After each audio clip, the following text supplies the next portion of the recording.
의석을 정돈해 주시기 바랍니다.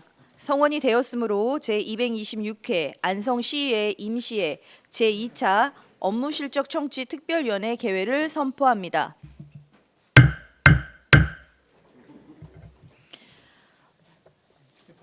위원님들 안녕하십니까? 업무실적 청취 특별위원장 이관실 위원입니다. 오늘은 일정대로 행정안전국 소관 2024년도 주요 업무 실적에 대해 보고받도록 하겠습니다. 그러면 의사일정에 들어가겠습니다. 의사일정 제1항 2024년도 주요 업무 실적 청취의 건을 상정합니다. 먼저 행정과 소관 주요 업무 실적을 보고받도록 하겠습니다. 안병기 행정과장님 발언석으로 나오셔서 보고해 주시기 바랍니다.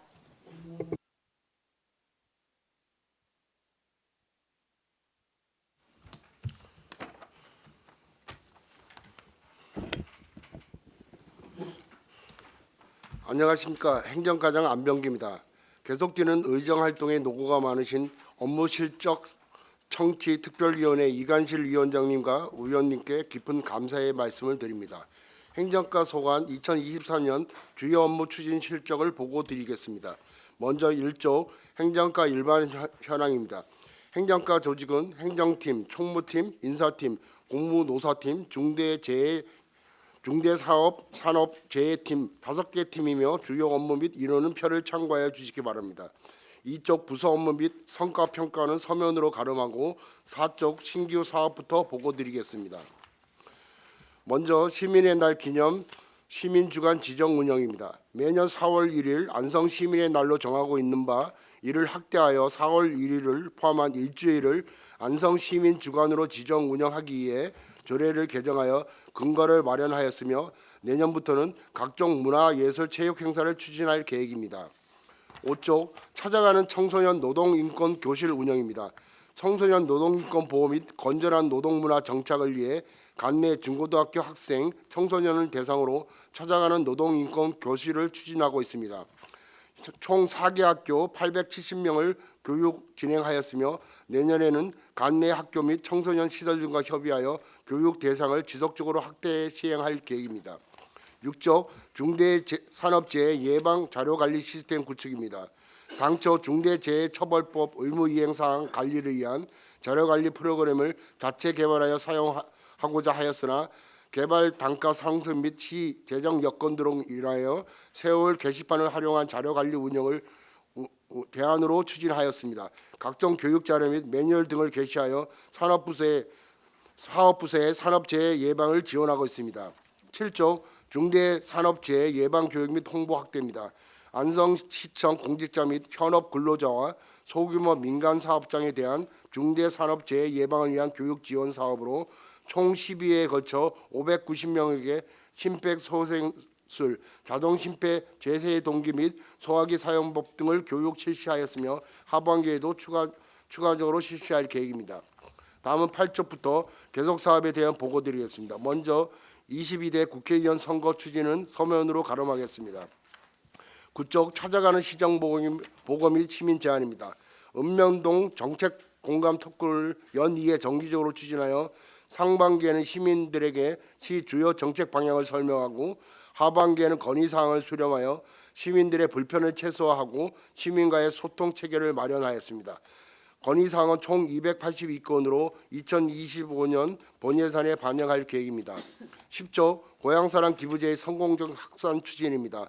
2024년은 고향사랑 기부제 시행 2년차로 기부자가 공감하는 답례품 개발과 홍보 등에 주력하였습니다.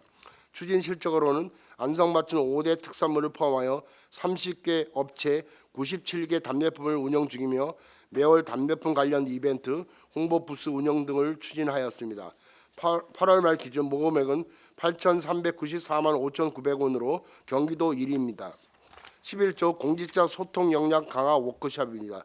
조직 내 소통 협업 활성화를 통한 창의적인 조직 문화 조성과 경무에 시달리는 공직자들의 스트레스 관리를 위해 안성시 공직자 100명을 대상으로 소통 역량 강화 워크숍을 진행하였습니다.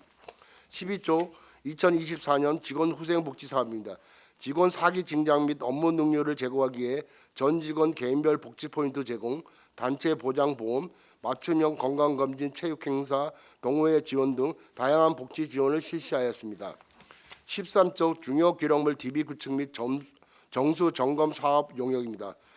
중요 원본 기록물의 훼손 멸실을 대비하고 디지털 화를 통한 보존 체계를 구축하기 위해 추진하는 사업으로 11월 중순 준공할 예정입니다.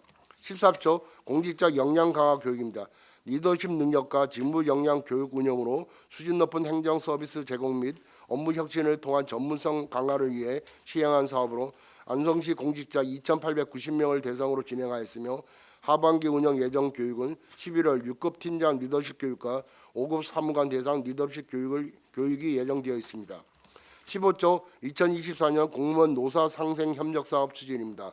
상호 협력적인 노사관계 구축을 위해 노사 간담회, 노사 협의회, 워크숍 등을 추진하였으며 향후 노사 화합 사업을 지속적으로 추진하여 신뢰와 소통을 바탕으로 한 노사 문화를 정착해 나가겠습니다. 16조 공인노무사와 함께하는 무료 노동법률 상담입니다. 시 소속 각 부서 및 위탁사업장, 관내 30인 이하 사업장을 대상으로 월 1회 무료 노동법률 상담을 운영하고 있습니다. 노동법률 상담 49건, 노동사건 서면 검토 자문 11건, 노동특강 등을 진행하였으며 지역사회의 건전한 노동환경 및 노사문화 정착을 위해 노력하고 있습니다. 17조 공무직 노조 2024년 임금 단체 협약 추진입니다. 공무직 노조와의 임금 협상은 매년, 단체 협약은 2년마다 추진하고 있습니다. 현재 임금 교섭이 진행 중이며 단체 협약에 대한 공무직 노조와의 교섭은 12월 9일부터 진행될 예정입니다. 본 교섭회의 실무 협의를 주기적으로 별도 실시하여 교섭의 유연성을 높이고 노사 갈등을 최소화하도록 하겠습니다. 18조 중대산업재해 예방 안전보건관리체계 확립입니다. 본 사업은 계속 사업으로 중대재해처벌법과 중대산업안전보건법 의무이행에 대응하는 사항입니다. 중대산업재해예방종합계획을 바탕으로 안전보건관리체계를 구축하여 시행사항 등을 적극 추진한 결과 산업재해율이 크게 개선되어 2023년 13건에서 총 2건으로 산업재해가 발생하였으며 내년에는 산업재해 등 제로를 목표로 최선을 다하겠습니다. 이상으로 행정과 소관 2024년 주요 업무 추진 실적을 보고를 마치겠습니다. 감사합니다.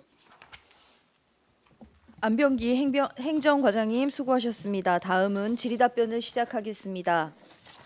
배석하신 관계 공무원께서는 보충 설명이 필요한 경우 위원장으로부터 발언권을 얻으신 후 직위, 성명을 말씀하시고 발언해 주시기 바랍니다.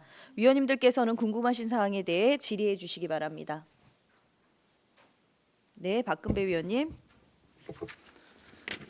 먼저 자료 먼저 말씀을 드리겠습니다.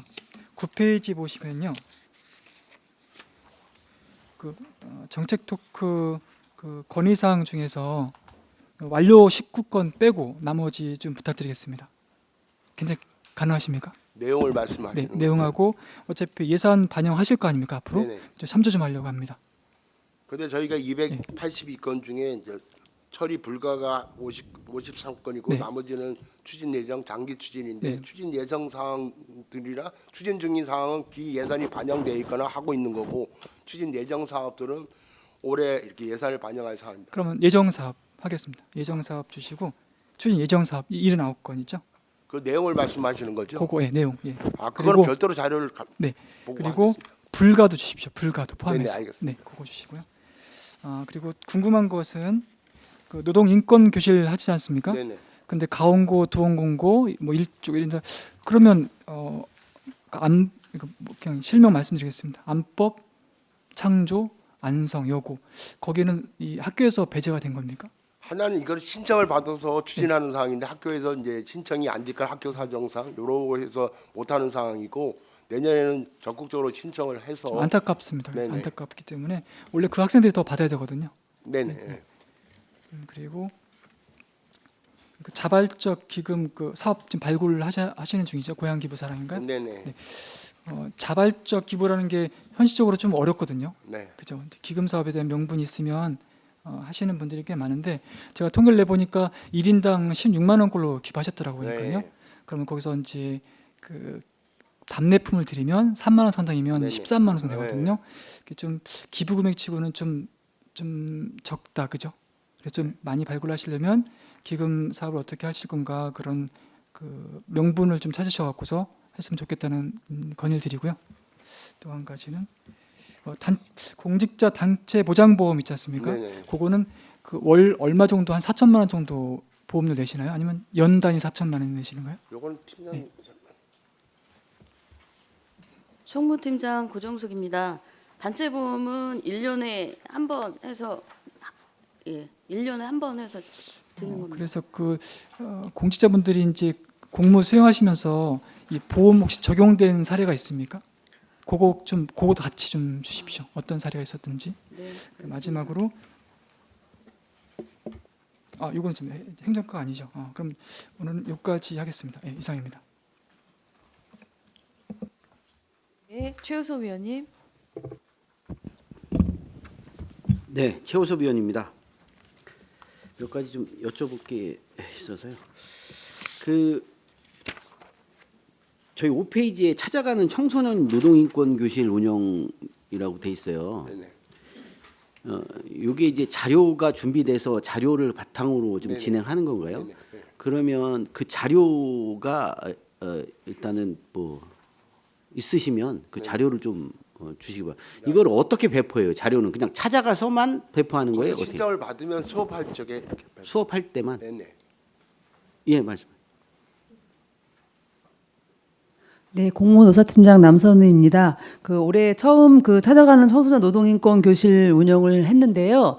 요거는 작년에 저희가 이제 학사 운영 일정이 고등학생들도 있기 때문에 작년 연말에 저희가 이제 신청을 받았고요, 학교에서. 그래서 특성화 고등학교에서 우선적으로 먼저 신청을 했고 일반 고등학교에서는 신청을 하지 않았습니다. 그래서 한 두세 번 정도 더 저희가 홍보 차원에서 공문을 발송했는데도 신청을 안 하셔가지고 일반 고등학교는 배제가 된 상태고요.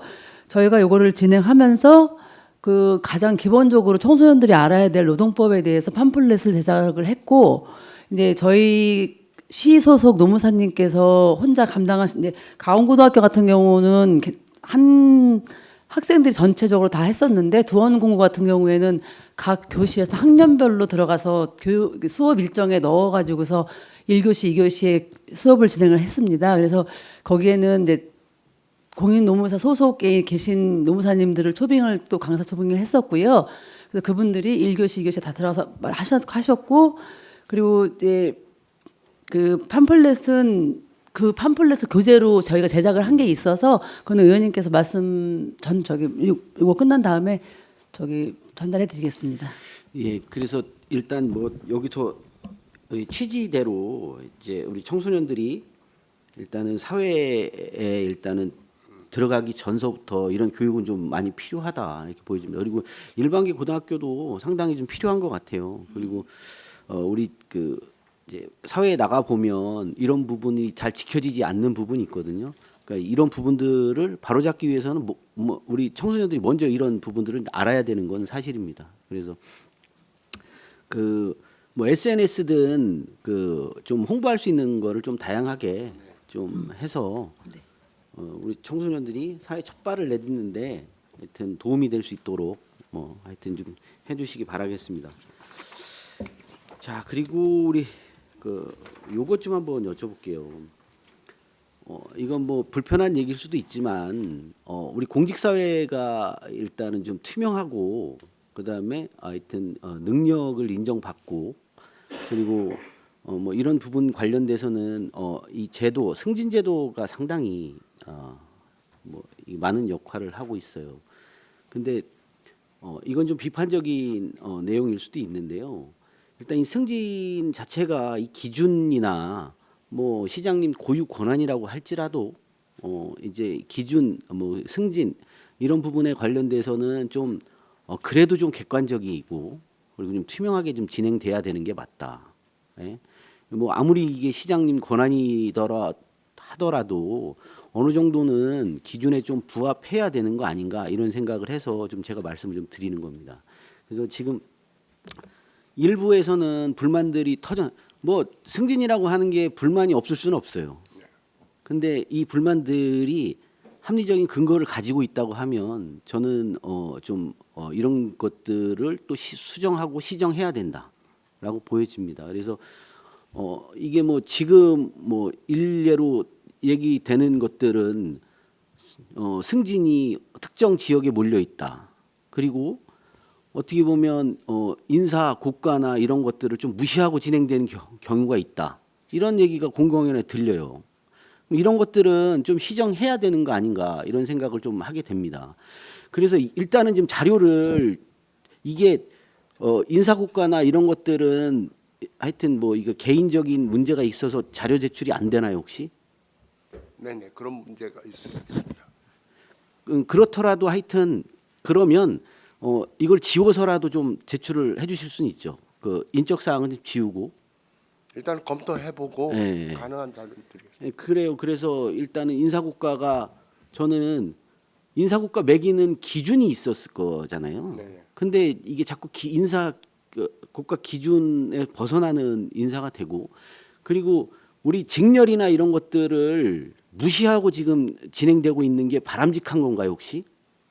하나는 인사들은 직렬을 무시하는 것보다는 거의 직렬에 맞춰서 지금 인사를 하고 있는 상황이고 또 하나는 밑에 직급들 7급이나 9급, 7급, 8급은 좀 다양한 경험을 갖는 것들이 맞다고 저는 생각을 합니다. 그래서 그런 사람들은 경험이 풍부해야 팀장이 되고 과장이 될 때 팀장 직급은 뭐 6급, 5급을 가도 하면 팀장이 되고 과장이 되는 또 문제는 다른 문제니까 그리고 밑에 직군들은 좀 경험을 많이 갖는 거 막 그게 좀 옳다고 생각하고 나머지는 거의 직군 직렬별로 대체적으로 인사를 하고 있습니다. 그래요. 일단 우리 행정과장님께서도 그런 얘기를 뭐 저만 듣는 건 아닐 테니까요. 그런 불만들이 나오는 이유가 있을 거라는 생각이 들어요. 그래서 이게 좀 합리적으로 개선이 되지 않으면 저는 이게 시정에 부담이 되는 요소다. 네. 판단을 좀 해보게 됩니다. 그래서 일단 그런 부분은 좀 자료를 제출을 해서 저희도 좀 한번 좀 살펴볼 수 있게 좀 최대한 협조를 좀 해주시기 바라겠습니다. 자, 이상입니다. 네, 질의하실 또 다른 의원님 계십니까? 네, 황윤희 의원님. 저도 몇 가지 말씀 좀 드리. 시민의 날 그 내년부터 일주일 정도 한다고 하셨는데 공공시설 이용료 감면이라고 하셨는데 뭐 공공시설이면 전부 이용료 감면이 이루어지는 건가요? 감면 문제 그게 어디에 나오는 내용이죠? 시민의 날 근데 기념 공공시설 같은 경우는 뭐 그 전반적으로 봐서 시민의 날이라 해서 그것들은 여러 가지 법률 검토안이 있어야 검토를 해봐야 되니까 그 시설 같은 거 저희 시설 같은 경우는 이게 돈 받는 시설들이 체육시설 빼고는 거의 없습니다. 그리고 저기 도서관이나 이런데 이런 시설 빼고는 시민들이 일반적으로 이용할 적에 지금 돈을 받고 있는 시설들은 많지 않습니다. 근데 이제 공공시설들이 아까 말한 시민의 날 주간뿐만 아니라 전반적으로 공공시설들은 많은 시민들이 이용할 수 있게 저희가 이제 지금 조례도 만들려고 그러고 이제 그런 준비를 하고 있습니다. 많은 시민들이 행정복지센터나 좋은 시설이 많아서 전반적으로 많은 시민들이 자유롭게 좀 더 편하게 이용할 수 있게 그 조례들이나 이런 것들은 지금 준비를 하고 있습니다. 그 저희가 공교롭게 이틀간의 해방하고 날짜가 같잖아요. 네네. 그 양성 독립 3.1운동 기념관에서 행사를 하기는 하는데 그게 좀 거리가 좀 시민들하고 있어서 어쨌든 우리 안성의 역사적 정체성 같은 거를 되살린다는 의미에서 시민의 날 여러 가지 행사를 준비하시면 그 이틀간의 해방 행사랑 여러 가지 좀 이렇게 융합시켜서 이게 시내권에서도 뭐 재밌는 퍼포먼스를 한다든가 이런 것도 한번 고민을 해봤으면 좋겠어요. 그 만세고개에서 독립 만세 부르는 것도 의미가 있겠지만 사실은 3.1운동을 제대로 기념할 수 있는 시간들이 일반 시민들한테는 별로 없어서 그리고 이게 막 커진다고 하면 공공기관 뭐 이용료 감면뿐만이 아니라 그 주간에는 시민들한테 뭔가 특별한 혜택이 네네. 가면서 지역 경제 활성화도 할 수 있는 그런 많은 아이디어들이 좀 제공이 돼서 정말 시민의 날 거기다 플러스 이틀간의 해방이라는 우리 역사도 잘 기억할 수 있는 그런 아이디어들을 많이 기획해서 실행을 해주셨으면 좋겠습니다. 한번 제안을 드리는 거고요.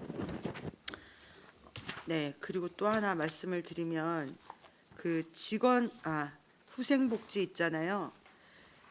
여기 이런 제가 이제 그 계속 얘기했던 것들이 7급 이하의 하위직 공무원들 복지 사업을 좀 기획을 했으면 좋겠다라고 말씀을 드렸었는데 특별히 그렇게 뭐 기획된 건 없는 것 같고요. 그 보니까 안성에 거주하지 않는 그 주소지가 안성이 아닌 공직자분들 계시더라고요. 네. 그 혹시 비중이 얼마나 되는지는 조사 같은 건 안 해보셨죠? 조사는 안 했는데 이 근무원 올해 들어온 직원들은 거의 50%가 안성이 거주하지 않습니다. 그리고 저희가 의원님 말씀대로 직원 후생복지를 위해서 올해 지금 설문조사 총조사를 해서 하나는 실태 저기 직원 현황이라든가 총 노조랑 협력을 해서 공무원 생활 실태를 총조사를 합니다. 설문조사를 하고 또 그다음에 후생복지에 대한 종합적인 조사를 한 후에 그리고 또 하나는 주거 문제 아까 해제에서 출퇴근하는 주거 문제 노조 측에서도 젊은 직원들에 대한 그 주거나 이런 것들 그리고 주거에 대한 것들은 별도로 노조 측에서 조사를 할 거고 조사를 하면 내년부터는 후생복지 종합계획을 수립을 해서 거기에 맞춰서 단계별로 즉시할 수 있는 거 즉시 시행을 하고 이렇게 내년부터는 좀 종합적으로 체계적으로 후생복지를 관리하려고 합니다. 네, 그 조사 하신다고 하니까 조사 결과 나오시면 좀 공유 좀 해주시면 좋겠고요. 어쨌든 직장이 여긴데 이제 공직자가 그 거의 여기서 계속 다녀야 되는 상황인 거잖아요. 근데도 불구하고 타 지역에 거주한다는 건 아마 주거 문제들이나 뭐 아이들 교육 문제들이 있을 것 같아요.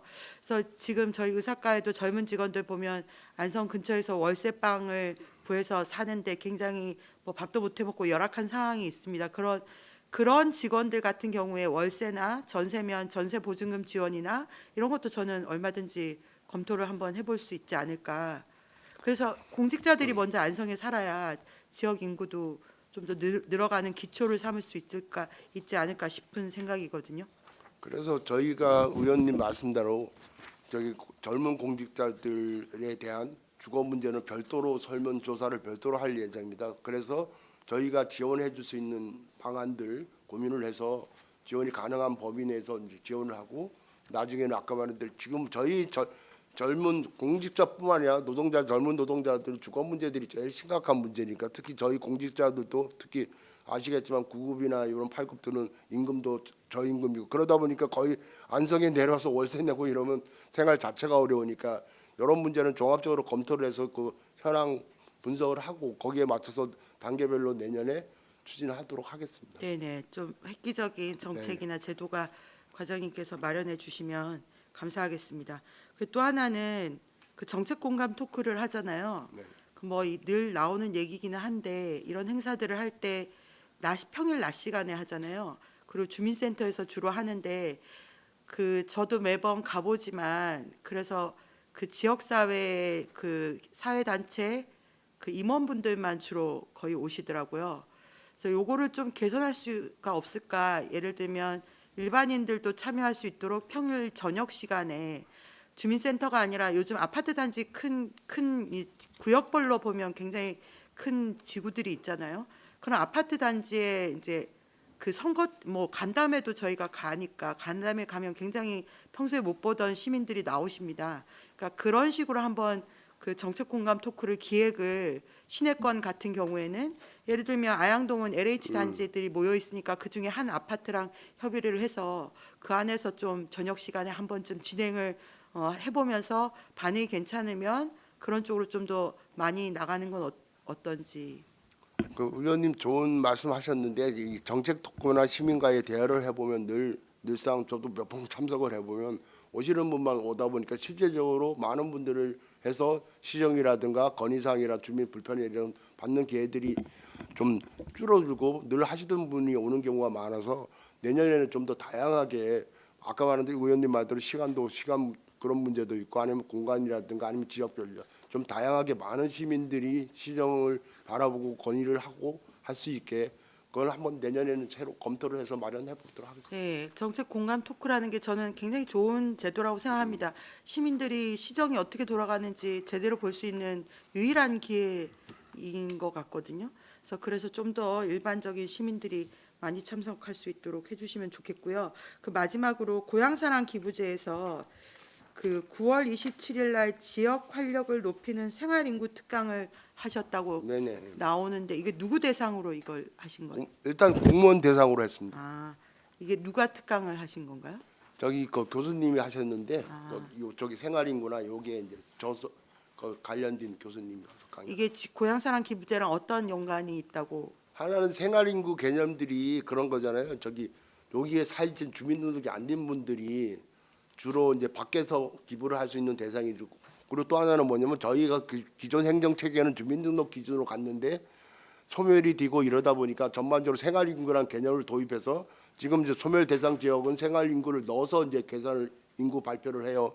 그러다 보니까 생활인구들이 중요성들이 인구가 점점 축소가 되니까 생활인구들은 이제는 행정에 이렇게 도입을 해야 되는 문제고, 그래서 먼저 공무원부터 먼저는 생활인구들을 우리 거기에 좀 행정에 전복할 수 있는, 그렇기 때문에 먼저 이제 공무원 대상으로 교육을 했습니다. 그리고 생활인구가 이제 행안부랑 이런 데도 인구 정책과 뭐 이런 부서도 생긴다고 지금 하고 있는데, 생활인구 개념들이 인구들이 전반적으로 저출산이 되다 보니까 생활인구가 지역을 살리는 가장 큰 자원 내지는 인구로서, 근데 그분들도 어느 정도의 행정적이나 이런 것들을 혜택이 줘야 그분들도 이 지역에 대한 관심을 갖고 애정을 갖기 때문에 생활 인구들을 본격적으로 도입하기 전에 일단 공무원부터 요분들이 여기에 거주는 안 하지만 이 지역을 발전을 위해서 활용할 수 있고 그리고 기여를 할 수 있는 방안을 모색하기 위해서 먼저 공무원 대상으로 교육을 했습니다. 요거 혹시 그 자료 있었던 건가요?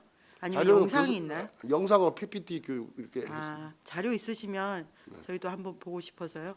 한번 주시면 감사하겠습니다. 네, 네. 예, 이상입니다. 질의하실 의원님 또 계십니까? 네, 최승혁 의원님. 네, 최승혁 의원입니다. 좀 황윤희 의원님 말씀 주신 것처럼 저도 지금 조례를 좀 개정을 하려고 생각은 했는데 이게 저희 지방자치법에 좀 접촉이 되는지 안 되는지는 아직 파악이 안 돼서 이 무주택자인 하위직 공무원에 대해서 주거비를 지원할 수 있는 조례가 혹시 제정이 가능할까요? 그거는 이 자리에서 답하기는 어렵고요. 저 검토를 해봐야 돼요. 네, 이거 검토 좀 부탁드리고요. 네. 저도 뭐 빨리 검토를 받아 봐야 될 것 같은데 어쨌든 우리 안성시 같은 경우에는 이 대도시 공무원들에 비해 많이 열악하잖아요. 사실 주거라든지 이런 부분들을 지원받는 지자체가 많이 늘고 있는 상황인데 저희는 지금 당장 해결할 수 있는 문제는 아니다 보니까 이런 부분부터 차근차근 좀 하나하나 풀어갔으면 좋겠다라는 의견에서 좀 드리는 거니까 적극적으로 검토 좀 부탁드리겠습니다. 이거. 네, 알겠습니다. 네, 그리고 좀 뭐 시민께서 말씀을 하셨는데 저희 의전순위 있잖아요. 의전순위. 네네. 이 도의원 같은 경우에는 사실 산하기관이 이제 뭐 경찰서라든지 소방서, 지원, 교육지원청 이렇게 포함이 되는 건데 저희 의전상 지금 도의원보다 앞에 의전을 받고 있는 상황이잖아요. 저희 어떻게 이거 좀 개선해야 되지 않을까요? 이건 어쨌든 저희 안성시 의원 입장으로 봤을 때는 저희보다 예를 들어 문화원장이 격이 높아지는 상황인 거죠. 저희로 따지면. 근데 어쨌든 도의원의 산하기관이 이제 경찰서, 소방서, 교육지원청인데 의전은 지금 앞에 가 있잖아요. 지금 현재. 그래서 이거는 좀 개선이 돼야 되지 않을까요? 그거는 한번 검토해 보겠습니다. 네, 이건 어쨌든 산하기관이 먼저 의전이 앞에 가는 거는 좀 맞지 않는 것 같아요. 그래서 이것도 검토 좀 부탁드리고요. 그리고 공무직 노조 지금 임금 협상 어떻게 되고 있습니까? 지금 4차까지 지금 교섭 진행 중입니다. 어쨌든 2021년부터 매년 지금 진통을 겪고 있는 거잖아요.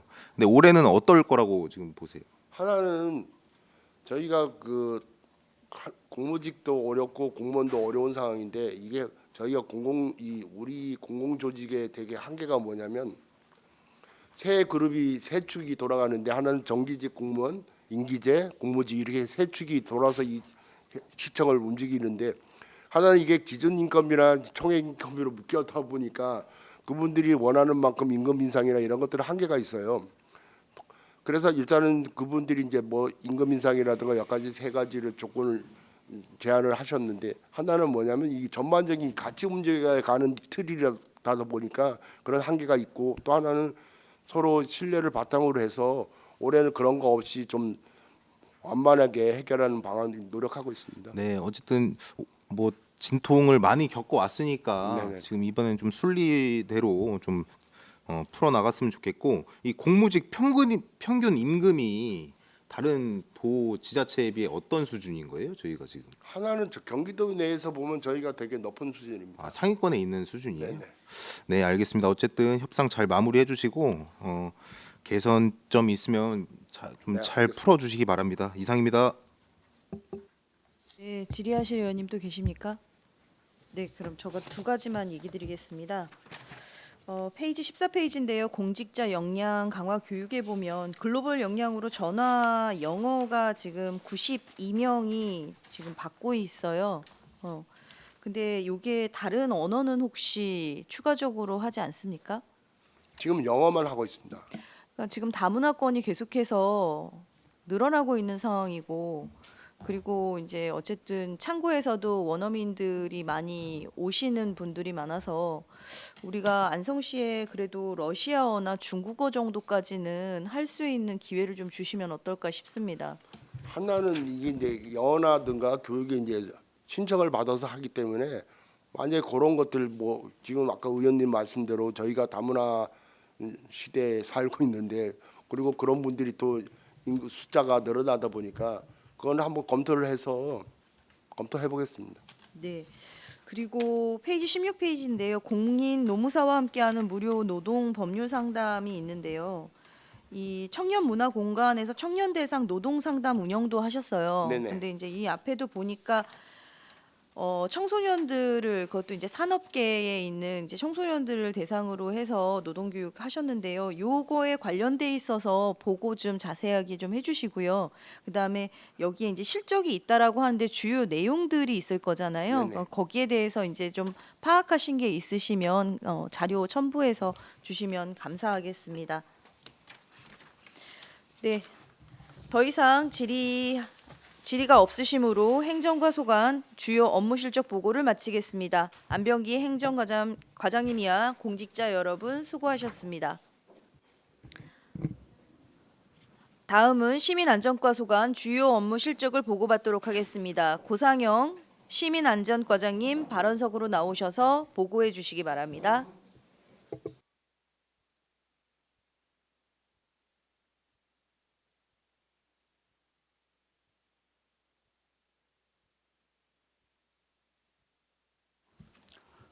네, 안녕하십니까. 시민안전과장 고상영입니다. 시민안전과소가 2024년 주요 업무 추진 실적을 보고드리겠습니다. 먼저 1쪽 시민안전과 일반 현황입니다.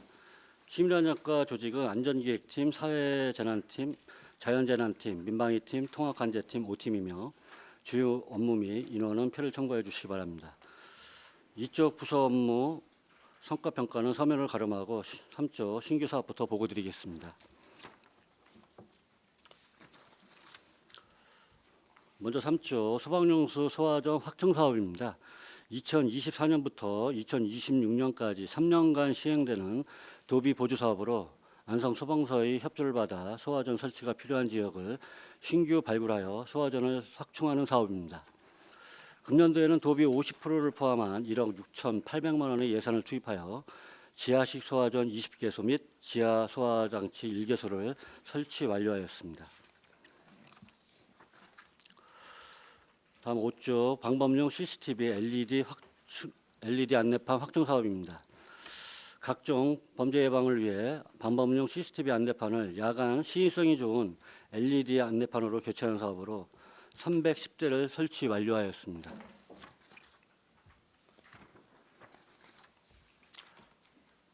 (7조) 지역 안전지수 개선 대책입니다. 6개 분야로 구성된 지역 안전지수에 대하여 각종 통계를 활용하여 안전 역량을 1등급에서 5등급으로 평가하는 것으로 매년 12월에 공개되는 사항입니다. 지역안전지수 개선을 위해 우리 시에서는 시민안전과 교통정책과 보건소, 안성경찰서, 안성소방서와 합동 TF를 구성하여 금년도 4월, 8월 2회에 걸쳐 합동회의를 실시하였습니다. 주요 내용으로는 기관별 추진실적 보고와 연계 가능한 사업 발굴에 대해 논의하였습니다. 안전사고 사망자를 감축하여 지역 안전지수 개선을 위해 지속적으로 노력하겠습니다. 다음은 9쪽 계속사업에 대해 보고드리겠습니다. 먼저 2024년 재난대응 안전한국훈련입니다. 재난 및 안전관리 기본법에 근거하여 매년 1회 실시하는 재난대비 훈련입니다. 새로운 유형의 재난이 증감에 따라 재난대응 역량을 강화하기 위해 대규모 재난 상황을 가정하여 유관과 협업하여 실시하는 훈련으로 금년도 상반기에 경기도 안성시 안성소방서 공동주관으로 스타필드 안성에서 지진으로 인한 대형 화재, 건축물 붕괴 등 복합 재난 상황을 설정하여 대응 훈련을 실시하였습니다. 다음은 11쪽 중대 시민재해 예방 및 대응 종합대책 수진입니다. 중대재해처벌법에 따라 관내 중대 시민재해 예방을 위해 안전보건 관리체계를 구축하는 사업으로 2024년 2월 원료, 제조물 및 공중 이용시설에 대한 안전계획을 수립하여 현재 이행 중에 있으며 6월엔 상반기 의무사항 이행점검을 완료하였고 하반기 의무사항 이행점검은 12월에 실시할 예정입니다. 다음은 12조 대한민국 안전대전환 집중 안전점검 추진입니다. 재난 및 안전관리 기본법에 근거하여 행정안전부 주관으로 연 1회 재난이나 사고 발생이 우려되는 시설에 대하여 안전점검을 실시하는 사항입니다. 주요 점검 대상지는 청소년 수련시설, 건설 현장, 도로 결양, 산사태 취약지역, 어린이 놀이시설, 공연장, 의료기관 등으로 점검 대상 기준안은 행정안전부에서 매년 새롭게 지정해주며 건축, 토목, 소방, 전기 등 각 분야의 전문가와 유관기관 담당자가 합동으로 점검을 실시합니다.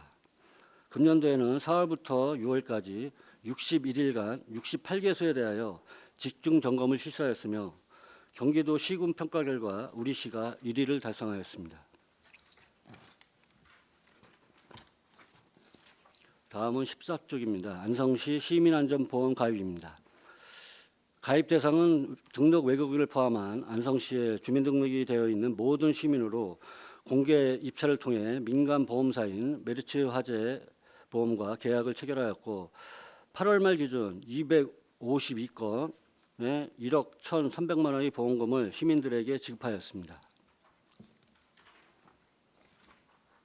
다음은 17조 2020년 8월 집중호 재복구사업 분석평가 용역입니다. 2020년 8월 집중호로 복구비 총액 300억 이상 집행하여 추진하는 사업에 대하여 복구사업 분석, 평가를 통해 복구사업 전반에 대한 개선 방안과 개선 필요 시설에 대한 대책의 수립을 목적으로 추가 재해 예방 사업 근거를 확보하고자 추진하는 용역입니다. 금년도 12월 준공 예정입니다. 18조 재난 예경보 시스템 확충 사업입니다. 재해 우려 지역에 대한 예경보 시설을 설치하여 비상사태 시 신속한 정보 전달로 인명과 재산 피해를 최소화하고자 추진하는 사업으로 마을 무선방송 시스템 12개 마을 650가구, 자동음성 경보방송시설 5개소, 재난 CCTV 8개소 설치를 완료하였습니다.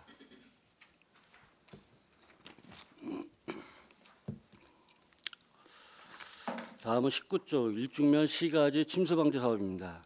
일중면 시가지 일원의 침수 피해를 예방하기 위해 청미천과 화봉천의 각 1개소에 펌프장과 저류줄을 설치하고 배수관로 1.2km를 정비하는 사업으로 10월 준공 예정입니다. 다음 22조 폭염 저감시설 설치 사업 스마트 그늘막입니다. 여름철 폭염 및 무더위로 인한 보행자의 온열 질환 예방을 위한 사업으로 폭염 저감시설 19개소를 설치 완료하였습니다. 23조 민방위 경보시설 사각지역 해소 사업입니다. 민방위 경보시설이 사각 지역을 해소하고자 현재 신축 중인 안성 3동 행정복지센터의 경보시설을 설치하는 사업으로 안성 3동 행정복지센터 건축 일정에 맞춰 10월 중 설치하여 11월 중 정상 운영할 예정입니다. 다음 24쪽 안전 사각지대 CCTV 설치입니다. 관내 우범지역 및 민원 요청지 등 범죄 취약 장소에 반복용 CCTV를 설치하는 사업으로 54개소 214대를 신규 설치 완료하였습니다. 25조 CCTV 통합관제센터 운영입니다. CCTV 실시간 통합관제 및 시설 장비 운영 관리로 각종 범죄 사전 예방 및 상황에 신속히 대응하고 있으며 추진 실적은 자료를 참고해 주시기 바랍니다. 이상으로 시민안전과소관 2024년 주요 업무 추진 실적 보고를 마치겠습니다. 감사합니다. 네, 고상영 시민안전과장님 수고하셨습니다. 다음은 질의답변을 실시하겠습니다. 배석하신 관계 공무원께서는 보충 설명이 필요한 경우 위원장으로부터 발언권을 얻으신 후 직위, 성명을 말씀해 주시고 발언해 주시기 바랍니다. 위원님께서는 궁금하신 사항에 대해 질의해 주시기 바랍니다. 네, 최호섭 위원님. 예, 최호섭 위원입니다. 몇 가지만 좀 여쭤보도록 하겠습니다. 저희 전기차 관련돼서 좀 한번 좀 여쭤볼게요. 지금 전기차 화재가 혹시 안성에는 발생한 적이 있나요? 현재까지 발생은 보고를 받았습니다. 그래요? 예. 근데 이제 타 지역에서는 전기차 화재로다가 좀 문제가 좀 심각하잖아요. 네. 그리고 또 이제 그 지하에 주로 발생을 하다 보니까 이게 문제가 뭐냐면 이제 다른 차들까지 다 거의 파손이 되는 경우가 많더라고요. 그래서 저희도 이게 이제 벌어지지 않을 거란 이게 화재가 나지 않을 거란 건 뭐 거의 불가능한 것 같고 이게 거의 그래서 다른 지역에서도 지금 지하 주차장 외에 지상으로 지금 뭐 전기차 그 충전소를 위로 올리는 추세인 거잖아요. 지금 저희는 좀 어때요? 그냥 계속 그 아파트 지하 주차장에도 그대로 지금 있는 건가요? 네, 지금 뭐 저희 안성시는 뭐 아직까지는 이런 그 불미스러운 사고가 발생하지는 않았는데 의원님 말씀대로 지금 전국적인 추세가 좀 이런 그 전기차로 인한 전세 화재가 발생하다 보니까 그 아파트별로 그 지하에 있는 그 전기 충전기를 지상으로 올리는 거를 이제 주민 그 협의체에서 같이 그 하고 있는데 저희도 지금 그 부분은 저희도 좀 검토를 정장적으로 검토를 해서 아파트 뭐 간담회를 한다든지 또 관계자들하고도 어떤 소통을 통해서 한번 중장적으로 검토를 하겠습니다. 그래서 다른 지역은 일단 뭐 서울도 지금 어떻게 보면 조례 뭐 개정하고 하는 것 같더라고요. 근데 저희도 좀 그런 게 좀 필요하지 않을까 싶어요. 그리고 그래도 어느 정도 안전적인 그런 게 확보가 되지 않으면 이게 좀 문제가 발생할 수 있거든요. 그래서 지상으로 일단은 좀 올려놓고 이게 그럴 수 있어요. 뭐 다 지상에 딱 할 수 없는 부분이 있거든요. 그런 경우를 제외하고는 우선적으로는 5개로 일단은 충전기를 좀 빼내는 게 좀 필요하고 신규 아파트의 경우는 더 좀 그런 게 필요하지 않을까 좀 싶어서 말씀을 좀 드리겠습니다. 이제 지하에서 화재가 나면 그 연기로 의한 피해가 엄청난 거거든요. 그리고 끌 수 있는 것도 사람이 요즘은 이제 소화기로도 안 돼요. 이건 이제 포로 덮어야 되는 상황이라 이게 그 효과적인 방제가 되질 않아요. 제가 보니까. 그래서 이제 그거는 일단 야외에서 일단은 태우는 게 만약에 발생했을 경우에는 그런 부분이 좀 좋으니까 좀 이거는 좀 대책을 좀 시민안전과에서 좀 계획을 좀 잡고 좀 해주시기 바라겠습니다. 그리고 고속도로나 이런 데 가면 전기차 안에 솔직히 이게 전기차가 중요한 게 뭐냐면 배터리가 나가면 문이 안 열린대요. 그래서 화재가 발생할 경우에는 거의 안에서 타 죽는 경우가 많잖아요. 그래서 그 비치하는 그 왜 망치 있잖아요. 이런 것도 좀 이게 지금 어떻게 돼 있어요? 규정이 전기차 내에 이 망치 같은 거 이렇게 좀 비치하게 돼 있나요? 전기차는? 그 부분까지는 아직 제가 파악을 못했는데요. 네. 일단은 소방서하고도 한번 같이 한번 제가 상의를 해봐서 그 부분을 한번 그 망치라도 정확하게 있어야 하겠습니다. 뭐 유리창이라도 깨고 나갈 거 아니에요. 예. 그래서 그런 부분은 좀 선제적으로 저희도 좀 해야 된다. 네. 그래서 이게 사람이 그 안에서 타 죽는다고 생각을 해보세요. 이거 큰일이죠. 그래서 일단 그런 부분은 좀 더 신경 써서 좀 선제적으로 좀 대처를 좀 해주시기 바라겠고요. 그 저희 우리 낚시터 관련돼서 좀 말씀 좀 드릴게요. 뭐 낚시터가 지금 일단 고수함 호수에서 좀 불미스러운 좀 사고가 좀 있었잖아요. 그래서 이후에 지금 조치들은 아니면 그 교육 뭐 강화나 뭐 조치들은 어떻게 지금 진행이 되고 있는지 좀 말씀 좀 해주시겠어요? 의원님 말씀대로 고삼 신원사고 발생 이후에 저희 낚시터를 관리하고 있는 그 담당 부서가 이제 원래는 저수지는 우리 건설관리과고 그 수면 임대를 받아서 그 내수면 어업 허가를 내주는 데가 이제 축산정책과지 않습니까? 그래서 축산정책과장하고도 협의를 했고 거기서 자체적으로 낚시터 관리 그 계획을 수립을 해서 지속적으로 낚시터 그를 관리인들하고 교육도 시키고 또 지상특보가 떨어지면은 수시로 전화를 하고 또 아니면 또 문자 메시지라든지 그거를 지속적으로 좀 운영을 하고 있습니다. 아 그래요. 예. 그래서 일단 뭐 그게 낚시터가 이제 하여튼 담당 부서는 여러 개인데 어떻게 됐든 시민안전과에서는 시민들 안전이 제일 중요하니까 저는 그 안전 문제는 시민안전과에서 좀 전체적으로 컨트롤할 필요가 있다고 좀 보여지니까요. 맞습니다.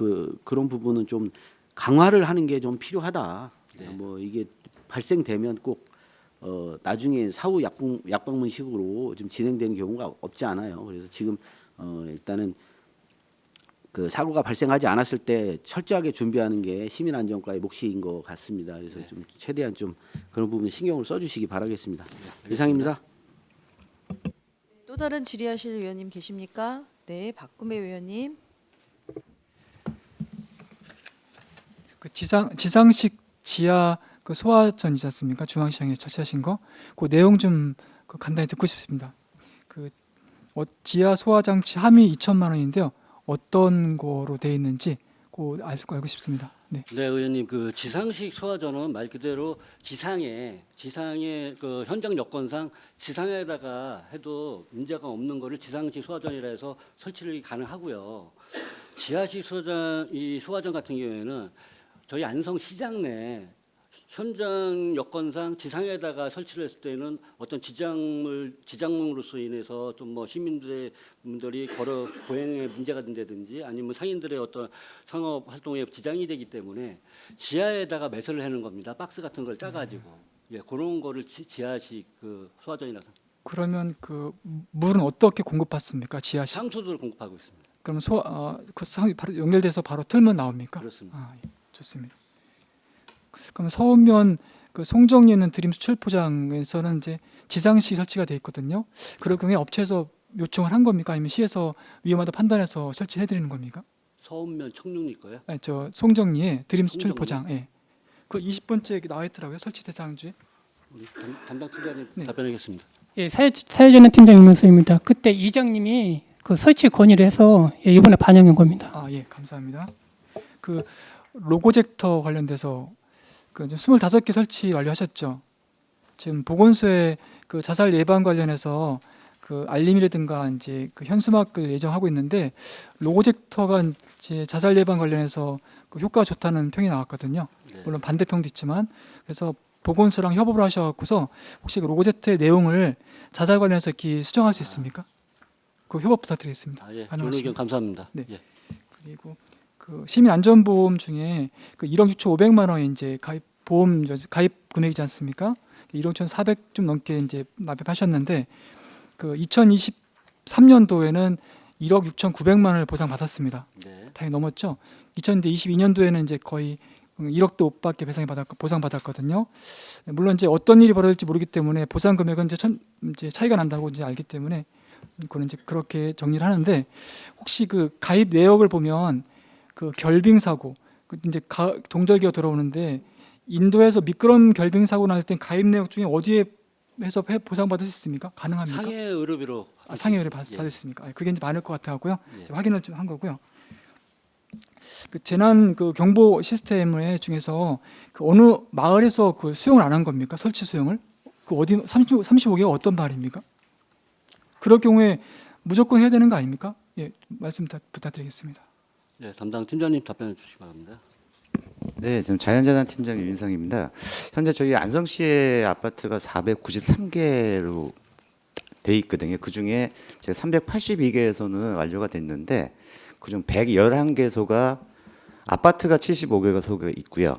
그 다음에 마을 자체로 설치한 게 18개 마을, 그 다음에 일반 주거지역에 포함된 게 15개 마을이 있습니다. 그 중에 이제 마을 해관이 없거나 동의를 못한 등이 3개 마을이 현재 있습니다. 그 부분 말씀하시는 거네요. 수용 불가라는 게요. 예. 지금 사각지대 CCTV가 이제 국도비 10이 포함해서 이제 10억 정도 넘거든요. 10억 800만 원인데 그중에 국가 도민이 주신 세금 있고 시민이 주신 게 한 1억쯤 넘는데 52대가 아마 설치가 되겠죠. 자, 완료된 겁니다. 53개. 그러면 그 설치를 인해서 장비가 이제 통합관제센터에 들어가지 않습니까? 네. 그러면 그 혹시 관제센터 집 팀장님 그게 수용이 되면 그 장비를 다 넣을 수 있는 공간이 있습니까? 앞으로 이거 말고라도 뭐 산림 녹지가라든가 그런 계속적인 CCTV가 뭐 방범이 됐든 산불 예방이 됐든 그럴 경우에 이제 증가되는 만큼 관제센터에 그 보관할 수 있는 그 양이 된다고 여쭤보는 겁니다. 예, 통합관제 팀장 김홍기입니다. 그 저희 통합관제 센터가 공간 부족이 있어갖고 몇 년 전부터 시장님 결정하에 상수 사업소로 이제 새로 건물 지면 이전할 계획을 갖고 있습니다. 근데 이제 좀 경제 사정이 안 좋아서 좀 조금 딜레이가 되는 것 같은데요. 그것 때문에 별도로 저희 관제센터 내에 그 취침실이 있거든요. 그건 근로기준법에는 없고 저희가 임의로 2012년 당시에 만들어 놓은 건데요. 그게 한 5평 정도 됩니다. 그래갖고 그거를 내년에 확장을 해갖고요. 전산실 좀 확장해갖고 그렇게 하면 한 2년 정도 장비를 안 칠 수가 있습니다. 그래갖고 저희뿐만 아니라 주정차, 환경, 뭐 도로 뭐 이런 데서도 장비가 증설이 되거든요. 그래갖고 저희가 예상하기에는 잘 관리하면 2년 정도까지는 괜찮을 것 같습니다. 그 물론 이제 안성시청의 건폐율이 어떤지 모르겠지만 혹시 가능하다면 관제센터 옥상도 만약 가능하다면요 좀 시급한 게 2년이면 또 이제 포화가 되는 거 아닙니까? 그 부분도 염려가 돼갖고요. 의원님 그는 그 저희 그 부분은 충분히 저희가 문제점이 발생이 돼서 원래 그 상수도가 지금 정수장 있지 않습니까? 현재 그 좀 사용을 안 하고 있는데 그 부분을 상수도가에서 그 상수도 관제센터로 해가지고 한 2년 전부터 그 추진을 하고 있는데 그때 저희 관제센터가 그 통합시설 관제센터가 없다 보니까 부족해가지고 같이 이전하는 거로 그렇게 계획이 섰고요. 그 만약에 그게 완료가 되면 같이 저도 이제 150억 예산에 이제 준비하고 있었는데 저도 기대가 컸거든요. 근데 공도 가압장으로 인해서 아마 그 사업이 밀릴 거로 예상이 되거든요. 그래서 우선순위가 좀 잘 판단하셔갖고 말씀하신 대로 지금 포화 상태가 이제 인접해 있으니까 그 염려가 돼서 말씀을 드린 거거든요. 네, 알겠습니다. 네. 그리고 이제 그 을지 훈련하고 충무훈련 말씀을 거기 안성시가 4년마다 이렇게 돌아오는 순번대로 올해 한 겁니까? 그 을지훈련이 도상훈련이고 충무는 이제 실행훈련인데 그 좀 설명 좀 부탁드리겠습니다. 어떤 식으로 안성이 지금 대처를 하는지. 을지훈련은 매년 실시하는 거고요. 똑같은 기간 내에 전국 지자체나 전국 관공서가 매년 실시하는 상황입니다. 근데 정권에 따라서 그때 뭐 안 했던 시기도 있었고, 근데 저희 그 지금 같은 경우에는 매년 실시하고 있습니다. 그럼 그 이제 소방 그 피난 관련해서 이제 말씀드리겠습니다. 민방위 관련이거든요. 안성의 공직자분들이 유사시에 그 피난에 관련된 또 화재에 관련된 본인이 착용할 수 있는 그런 방지 도구 있지 않습니까? 예를 들어 방독면이라든가 어떤 물수건, 수건이라든가 그런 게 착용 가능한 게 뭐가 있습니까? 네, 담당 팀장님 말씀해 주십시오.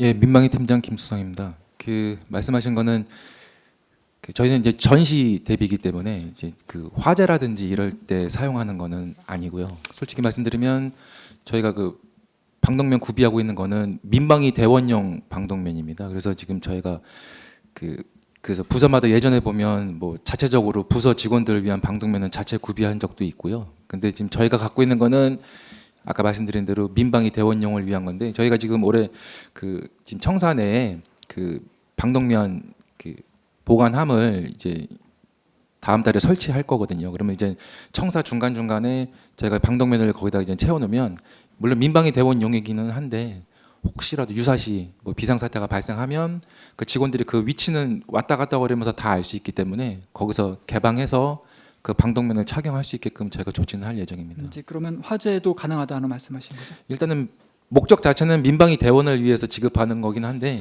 일단은 뭐 유사시가 발생하면 뭐 사용은 가능할 거로 봅니다. 화재 나면은 방독면 쓸 시간이 아마 피난이 더 빠를 거로 생각하는데요. 네, 솔직히 그렇습니다. 다른 조례, 인접시군 조례에 비하면 이나면 이제 그 방독면 마스크 대용되는 게 있더라고요.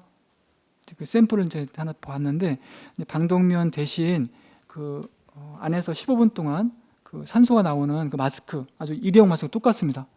그런 거를 하게 되면 착용도 빠르고 어떤 화재에 대해서 인명 구조, 또 인명에 대한 확실한 것도 있기 때문에 그런 거 한번 검색하셔갖고서 예산이 수반되면은 한번 이렇게 적용해서 공직자분들도 이렇게 비치가 됐으면 좋겠습니다. 화재 대비해서. 이상입니다. 또 다른 질의하실 의원님 계십니까? 네, 최승효 의원님. 네, 짧게 좀 질의 좀 드리겠습니다. 저희 안성시가 우천시에 매 시간 이제 피해 동향 보고가 조금 안 되는 것 같습니다. 이게 이번 여름에도 많은 물난리가 있었잖아요, 전국적으로. 근데 저희 안성시는 그나마 조금 다행스럽게 많은 피해가 없었는데, 그 동향 보고서를 조금 찾아달라고 했더니 동향 보고서는 없고 강수량 보고서만 있다, 이렇게 답변을 그 당시에 받았어요, 제가. 그 동향 보고서는 당연히 저희가 만들어야 되는 거 아닙니까, 혹시? 그 우기 초기나 기상특보가 떨어졌을 때는 강우량 데이터가 존재하고요. 피해가 발생했을 때는 피해 상황 보고서가 저희가 다 읍면동을 통해서 취합을 하고 있습니다, 의원님. 그렇죠. 읍면동을 통해서 취합을 하는 거잖아요. 예, 예. 근데 그거는 시민안전과에서 저는 컨트롤 타워 역할을 좀 해야 된다. 예. 바로바로 저는 보고 체계를 조금 설립해야 된다 좀 보는데, 제가 뭐 자료가 필요하시면 드리겠지만 저희 경기도 31개 시군 중에서 동향 보고서를 못 받은 게 안성시가 유일합니다. 30개는 다 받았고요. 저희 뭐 당내에서 피해 상황 보고라든지 이런 부분이 있어서 저희가 보고를 했는데, 안성시 저희는 보고를 못 했어요. 저희는 강수량만 보고를 했거든요. 이 당에서나 뭐 안성시에서나 피해 상황은 조금 정확하게 알고 있어야 되는데, 저희가 아직까지는 컨트롤 타워 역할이 좀 부재한 느낌이어서 이거는 좀 지적을 드리는 거니까, 내년 우천이라든지 올 눈이 많이 왔을 경우를 대비해서 좀 조금씩 이런 부분을 좀 잡아갔으면 좋겠다, 이런 말씀을 드리겠습니다. 예, 의원님 좋은 말씀 감사하고요. 저희가 적극 검토하고 또 이 부분은 원칙적으로 저희 정부에서 바로바로 정보 공유를 해야 되는 게 맞는 건데, 앞으로는 그렇게 시정하도록 하겠습니다. 네, 감사합니다. 그리고 이 아파트 소화기는 의무인가요, 혹시? 예, 의무사항도 있습니다. 근데 이제 오래된 아파트인 경우 이제 소화기가 없는 게 사실 대부분일 거라고 저는 봐요. 이 소방서에서 3년에 한 번씩 주기 점검을 한다고는 하는데, 좀 안 되는, 사용해도 안 되는 게 많다고 저는 생각을 하거든요. 이 작년에 저희 공도 한 아파트에서도 이제 불이 났습니다. 근데 이제 이 소화기로 인해서 큰 불이 번지지 않았어요, 다행스럽게. 이만큼 소화기가 좀 중요하다고 보는데, 이 안성시랑 뭐 소방서랑 좀 같이 해서 이 전체적으로 좀 아파트들, 신축 아파트들은 덜한데 좀 오래된 아파트들은 전수조사 정도는 한번 해볼 필요가 있지 않나 해서 의견 드리니까, 이것도 좀 적극적으로 검토 좀 부탁드리겠습니다. 네, 알겠습니다, 의원님. 네, 감사합니다. 네. 네, 황윤희 의원님. 네, 저도 몇 가지만. 그 지역 안전 지수 저번에 한번 봤는데요. 저희가 이게 상대평 지역별로 상대평가더라고요. 그 6개 중에서 범죄 관련해서 3등급인 거 빼고 나머지는 다 4등급인데 어쨌든 그래서 TF팀 구성해서 여러 가지 회의를 하고 계시는 것 같아요. 근데 이게 사망 사고가 발생을 하면 등급이 확 떨어진다는 설명인가요, 여기? 예, 답변 드리겠습니다. 이 지역 안전 지수의 그 지표가 네네. 4가지 지표가 있는데 여기는 거기에 위해 지표, 취약 지표, 경감 지표, 의식 지표가 있습니다. 근데 여기에 위해 지표라는 거는 그 사망자 수하고 범죄자 수, 또 구급 건수, 요 건수를 합한 게 그 위해 지표라고 하는데 이게 그 평가 항목의 50%를 차지합니다. 나머지 3개 취약, 경감, 의식 지표가 이제 50%를 되는데 쉽게 말씀드리면은 이 위해 지표는 정량적인 그 지표고 나머지 3가지는 정성적인 지표를 보시면 됩니다. 네네. 그러다 보니 저희가 이 정량적인 지표, 위해 지표는 아무리 저희가 행정청이나 아니면 공무원들이 또 관계기관들이 열심히 하고 해도 사망 사고가 나는데든지 화재가 난다든지 이거는 어떻게 뭐 막을 수 있는 방법은 없잖아요. 저희가 노력을 할 뿐인데 그러다 보니 이 부분은 조금 염두에 두더라도 정성적인 지표, 나머지 3가지 지표에 대해서 적극적으로 한번 그러면은 이 부분을 좀 개선할 수 있는 이 부분이 개선이 돼야지만이 어떻게 보면은 위해 지표가 개선이 되는 거거든요. 그 지표를 개선하기 위해서 저희가 작년까지는 없었는데 작년 연말에 이런 TF팀을 시장님께서도 자 이거를 안성시에 이런 어떤 문제점이 있으니까 한번 적극적으로 한번 검토를 해보자, 앞으로 개선해보자는 말씀을 하셔가지고 저희도 좀 관련 기관에서도 이런 그 솔직히 뭐 지역 안전지수라는 것도 잘 몰랐었는데 이 부분을 같이 공감하고 또 그 새로운 사업을 발굴해서 정성적인 지표만이라도 최선을 다해서 좀 노력해보자라는 뜻에서 지금 올해부터도 계속적으로 운영을 하고 있습니다. 아, 그 어쨌든 뭐 소방서랑 관계기관이랑 회의를 하셔서 좀 의미 있는 제안들이 나오고 있는 거라고 보면 될까요? 네, 그렇습니다. 아, 그 취약 지표 같은 경우에는 뭐 재난 약자 수라든지 독거노인 수라든지 노 건축물 수라든지 이게 좀 여러 가지 분야가 많습니다. 그러면 그 분야에 대해서 우리 안성시는 어떻게 개선을 해서 어떻게 실적을 냈다. 이 자체도 지표에 좀 들어가거든요. 그리고 뭐 경감 지표 같은 경우에는 교통 단속이라든지 범죄 예방 CCTV 대수라든지 뭐 AED 뭐 설치 대수라든지 자동 뭐 심장 충격기 설치 대수라든지 이런 것도 좀 많이 하면은 그거 자체도 정상적인 그 지표에 증감이 되니까 이런 부분으로 해서 좀 최선을 다하고 있습니다. 네. 그 저희 사망 사고 지역에서 발생하는 게 그 산업 현장에서 많이 발생하는 거죠? 그게 많이 있습니다. 자동적으로 발생하는데 네. 교통사고도 많고. 이것도 저기 그 통계가 있는 걸로 알고 있거든요. 네. 네. 그 어쨌든 산업 현장 어쨌든 정량 평가에서 사망 사고가 발생하면 이게 감당할 수 없는 사후적인 부분이긴 하지만 기존에 이제 어쨌든 특별히 사망 사고가 타 지역보다 많이 발생하는 걸 면밀히 분석을 하셔서 네. 그쪽으로 좀 더 강화된 제도나 개선책을 마련을 하는 게 우리가 할 수 있는 최선이 아닐까. 맞습니다. 어쨌든 지역 안전 지수라는 그 측정 지표가 있는데 이게 등급이 낮다는 건 좋은 건 아닌 거잖아요. 네. 그래서 장기적으로라도 어쨌든 중간 이상은 갈 수 있도록 많이 애써 주시면 감사하겠습니다. 네, 적극 노력하겠습니다. 네. 그 혹시 그 저희가 재난 대응 안전 훈련도 올해 스타필드에서 했었는데 그 저희 관내 학교들은 내진 보강 공사 같은 것들은 다 끝난 건가요? 내진 보강 공사는 그 건축법에 의해서 내진 설계 기준이 2015년도인가 아마 정확히 제가 기억은 안 나는데 그 이후에 그 신축하는 건물에 대해서는 내진 설계 의무화되어 있습니다. 예, 그 이제 새로 신축하는 건 그런데 이전에 지어진 학교 건물들이 예. 어떤지 혹시 자료가 있으시면 그 내진 공사가 끝났는지 어느 정도 진행이 됐는지 자료를 한번 좀 주시면 살펴보도록 하겠습니다. 알겠습니다. 네. 그리고 마지막으로요. 그 안성에 혹시 대남 오물풍선 발견된 건수가 있습니까? 잘 못 들었습니다. 오물풍선 아, 오물풍선 없습니다. 현재까지. 한 건도 없습니까? 네. 아, 예.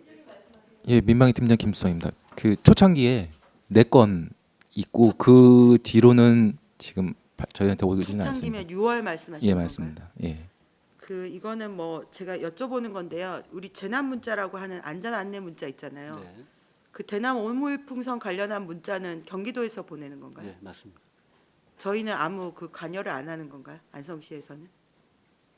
경기도에서 일제 경기도 도민들한테 다 뿌리기 때문에요. 추가적으로 했을 때는 더 좀 시민들이 더 혼란스러울 것 같아서요.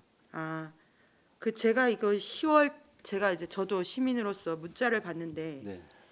10월 달에 보니까 8건의 재난 안전 안내 문자를 받았어요. 그 대남 오물풍선 관련해서만. 근데 이게 보내는 시간이 정말 이상합니다. 새벽 2시 경에 보낸 게 어제도 새벽 2시 33분에 문자가 왔고요. 10월 4일도 2시 34분에 왔습니다. 그다음에 11일 날은 자정 12시 10분에 왔고 나머지는 새벽 5시 경에 3건이 왔고 저녁 9시 경에 2건이 왔어요. 아니 그래서 이거 문자를 받았는데 그럼 저희가 어떻게 하면 되는 거죠? 일단은 위험 징후에 대해서 국민들한테 이런 홍보 차원에서 문자를 보낸 거기 때문에 일단은 이런 게 지금 진행되고 있다는 거를 국민들께서는 좀 알고 계시라는 홍보 차원에서 보내는 겁니다. 그러니까 홍보를 예.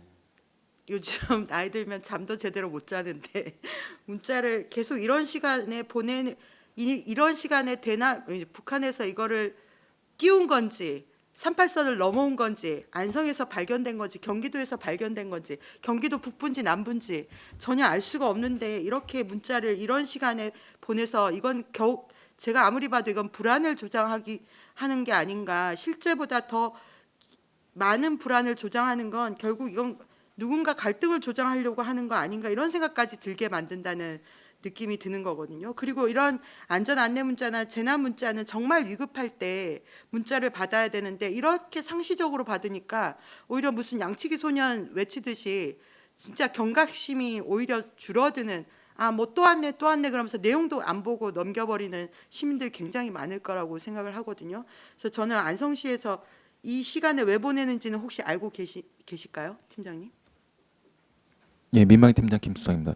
제가 알기로는 그게 북한에서 그거를 띄우려는 정황이 포착이 되면 그때 하는 걸로 알고 있습니다.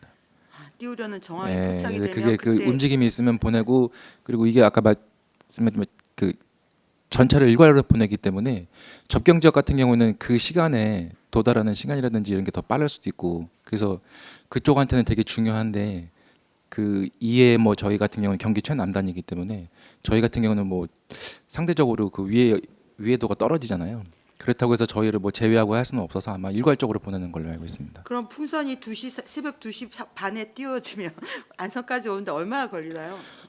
지금 초창기에는 그게 아마 그때 시기적으로 바람도 있었고 그다음에 이제 그 북한에서 이게 조절하는 게 있어서 그 경기도 남쪽까지는 왔었는데 그 이후로는 거의 능숙해져서 불안하지도 그런지 못한다는 말씀이신 거죠? 그 서울 이남으로는 거의 포착이 안 되는 걸로 알고 있습니다. 이걸 경기도에 좀 건의를 좀 해주셨으면 좋겠습니다. 이게 시민들이 자다가 지금 전쟁 난 것도 아닌데 계속 불안감을 조장하는 이런 역효과들이 분명히 있다. 우리가 정말 중요할 때 재난 문자를 받아야 되는데 이런 식으로 하는 건 너무 문제가 있다라는 말씀을 건의할 수 있으면 좀 건의를 해주셨으면 좋겠다는 말씀을 드리고 싶어서 말씀을 드렸습니다. 예, 알겠습니다. 우리 안성시에서 오는 재난 문자는 좋은 시간에 잘 오더라고요. 네. 어쨌든 이런 문자에 대한 피로감이 기사에도 뜨고 실제 저도 그렇게 느껴서 말씀을 드린 거니까 살펴주시면 감사하겠습니다. 네, 알겠습니다. 네, 이상입니다. 네, 박근배 의원님.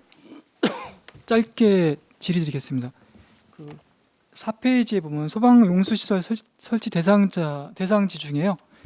그 16번 공장 밀집 지역 관련돼서 지금 이제 그 공장동이 이제 화재로 많이 소실되거든요.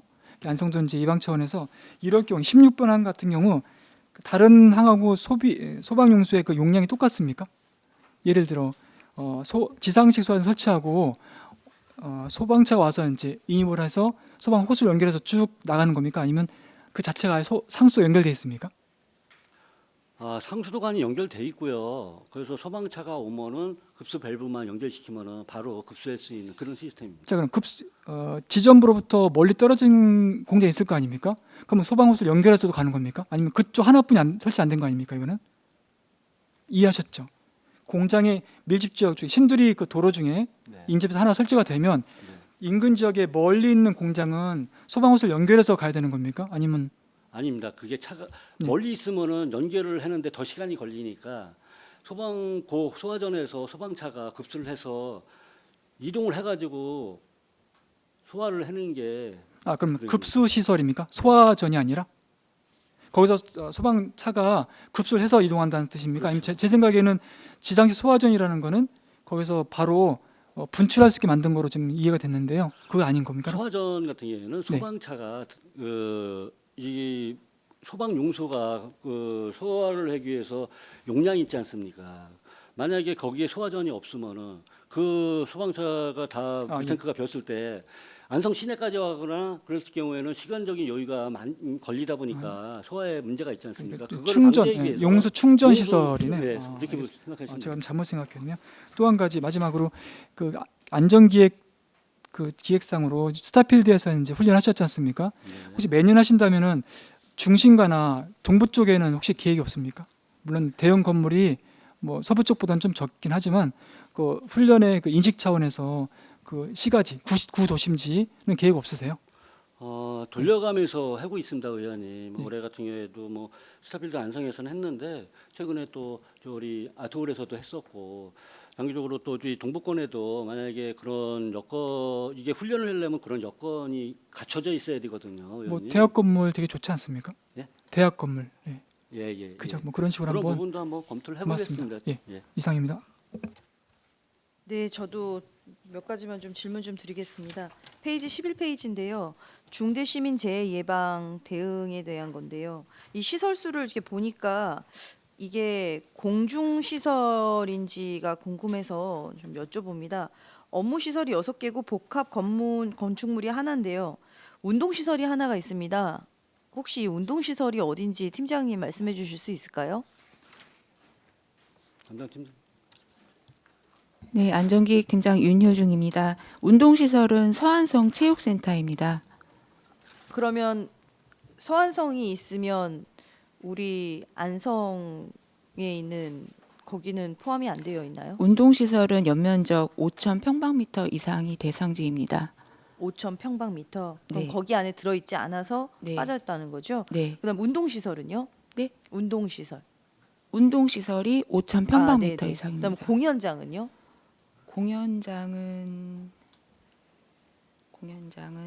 공연장도 5,000평방미터 이상입니다. 네, 그러면 안성맞춤 한 곳이 아트홀. 있는데 어디가 되는 거죠? 안성맞춤 아트홀입니다. 아트홀만 들어가는 거죠?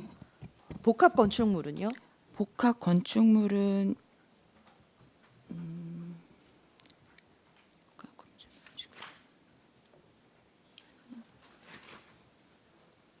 이 부분은 네, 파악해서 보고 드리겠습니다. 파악해서 나중에 네, 좀 네. 알려주시면 되겠고요. 너무 시간이 오래 지나서 아까 페이지 18페이지에 박근배 의원님께서 질문을 하셨던 건데요. 이제 자체 설비로 설치를 하셨던 게 이제 18개고 개인으로 한 게 15개가 있고 설치 불수용한 게 4건이라고 얘기를 하셨던 것 같아요. 그러면 설치를 안 한 곳들은 재난 방송을 어떻게 하고 있는 건가요? 팀장님 말씀해 주시겠어요? 네.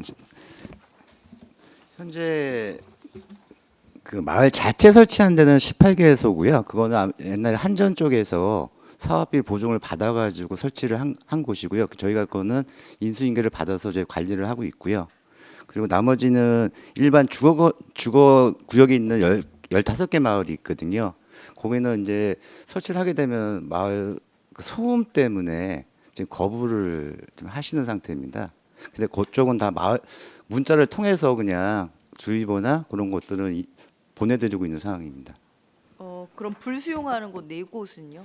지금 3개 마을이 있는데 금강면하고 미양 일쪽에 있거든요. 네. 그리고 그 금강 미양 마을 같은 경우는 마을 자체 마을 해관이 없어서 네. 그 송출할 수 있는 시설이 없는 거고요. 그리고 그럼 지금 거기도 그럼 문자 메시지로만 네, 그렇게 그럼 대처를 하고 되는 있습니다. 건가요? 아, 네. 알겠습니다. 그리고 이제 페이지 19페이지에 일중면 시가지 침수 방지 사업인데요. 여기가 이제 보니까 이제 펌프장하고 저류조 설치를 하는 걸로 되어 있고 배수관로 정비하는 게 있습니다. 혹시 이 배수관로 같은 경우는 한 1.2km 가는데 공사 단가가 혹시 킬로미터당 어느 정도가 들어가는지 그것 좀 한번 파악을 하셔서 팀장님 좀 설명 좀 해주시고요. 20페이지, 21페이지에 보니까 지금 주차장이 그림이 그려져 있는 것 같아요. 그럼 저류조 위에다가 이 주차장을 설치를 하는 건가요? 이 청미천 같은 경우에는 일축 터미널 있지 않습니까, 위원장님? 네네. 그 일축 터미널 앞에 기존에 주차장이 있었지 않습니까? 네. 그 지하에 설치를 한 거고, 그 나머지 그 지상에는 저 기계식 같은 걸 설치하는 겁니다. 그리고 화봉천 같은 경우에도 기존에 그 주차장이었는데 그 부분 일부를 저희가 그 배수펌프장을 설치를 한 겁니다. 보통 저희가 그 저류조 같은 경우 주차장을 설치를 하는 게 비용상으로는 굉장히 무리하다라는 얘기를 많이 하시던데 여기는 괜찮은가요? 아, 괜찮습니다. 이게 또 사유지 이런 그 시내권에 이 정도 규모의 또 사유지를 확보하려면 또 예산 자체도 어마어마하게 많이 들어가거든요. 또 추가로 확보를 해야 되고 또 이게 그 협의 매수가 안 되면은 수용까지 가야 되고 그러다 보면 어떤 공사 기간도 상당히 오래 걸리고 그러다 보니까 저희가 1차적으로 검토를 할 때에는 이런 어떤 공공 시설이라든지 그런 부분을 좀 1차적으로 검토를 해서 설치를 하고 있습니다. 그럼 원래 여기 두 군데가 다 저류조였던 상황이었던 건가요? 아니죠. 주차장이. 아니요. 주차장을 예, 예. 저류조로 그럼 만드는 건가요? 네, 예. 그러면 주차장은 없어지게 되는 건가요? 아니면 일부 위에다가 일부 면이 좀 축소되겠죠. 그럼 축소는 돼도 설치는 한다. 예. 아, 안성 3동에 보면 삼정아파트 옆쪽에 저류조가 있거든요. 네. 그 저류조도 굉장히 크기 때문에 거기에 있는 부분을 조금 메꿔서 주차장으로 사용을 하든지 해달라고 요청을 여러 번 드렸었는데도 불구하고 비용적인 측면이라든가 아니면 설치가 된 지 얼마 안 됐기 때문에 막을 수가 없다 이렇게 얘기를 하셨는데 여기는 지금 주차장을 가지고 만들어서 바로 뚜껑을 씌우는 건데 좀 합리가 안 맞는 것 같아서 제가 질문을 드렸어요. 기존에 그 삼정 아파트에 있는 그 노예식 그 저류지는 아파트를 이제 신축을 하면서 초기 우량을 감소시키기 위해서는 저류지를 만들지 않습니까? 근데 그 부분을 다시 지상에 어떤 구조물을 설치를 해가지고 또 주차장을 하게 되면은 여러 가지 좀 검토를 할 부분이 많습니다. 그건 이제 뭐 우리 공도 저류주 같은 경우에도 그런 식으로 이제 주차장을 설치를 한 건데 이 부분은 우리 교통정책과에서 적극적 뭐 여러 가지 관련 부서하고 협의를 해서 검토를 좀 해봐야 될 것 같습니다. 네, 검토를 좀 부탁 좀 드리겠습니다. 네, 이상입니다. 더 이상 질의가 없으시므로 시민안전과 소관 주요 업무 실적 보고를 마치겠습니다. 고상영 시민안전과장님 이하 공직자 여러분 수고하셨습니다.